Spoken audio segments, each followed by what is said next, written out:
Jaya Gibson was a practitioner of the Chinese spiritual group Falun Dafa, also known as Falun Gong, for more than a decade. But aspects of the teachings began to trouble him.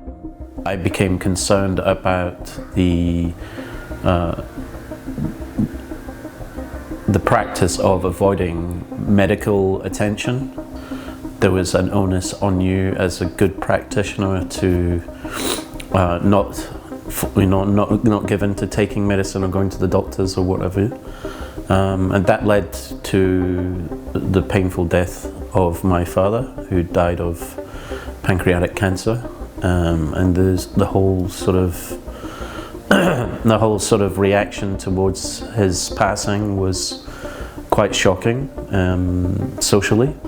Some very strange reactions at sort of accusing my father that he deserved it, that it was his karma. I just felt enough was enough, and I decided to, I started to rethink about my relationship with the group. Falun Dafa practitioners are likely a familiar sight to many New Zealanders, exercising and meditating in suburban parks around the country. But Gibson believes their beliefs, based on what he says are the warped thoughts of New York-based founder Li Hongzhu, are dangerous. Without question, it's a cult. It has a charismatic leader. It bears all of the sort of cult-like traits. Very smart in the way that it's presented, because on the surface, it doesn't feel like a cult. A spokeswoman for Falun Dafa rejected claims the group is a cult, telling the Herald it's a peaceful spiritual practice, and said the practice does not advocate rejecting medical care. Gibson said healing and health was the focus initially, but that changed. There's, prophecies of Judgment Day kind of stuff, like apocalyptic scenarios. The leader, Li Hongzhu, told Time magazine in 1999 that aliens have begun to invade the human mind and its ideology and culture, and make earthlings have wars and conflicts. He said he can see into the future, which is terrifying, and warned of the dangers of mixed-race people and homosexuality.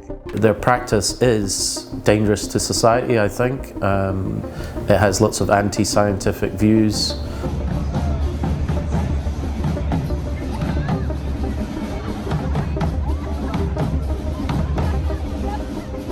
Falun Dafa appeared at multiple Santa parades around the North Island.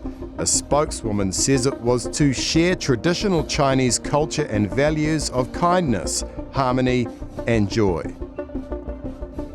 I do think careful consideration should go into these things, as you are propping up a group that has dangerous beliefs. Author and researcher Anka Richter agrees. It's their public front, it's their PR. They're not doing this because they generally want to entertain the children at the Santa Parade. I mean, just because a group has marches or dances or music or performances doesn't make them harmless. In fact, it's often a distraction or a cover for what really goes on behind the scenes. The organiser of Auckland's Santa Parade told the Herald, "We do not allow any group to use their participation as a political platform.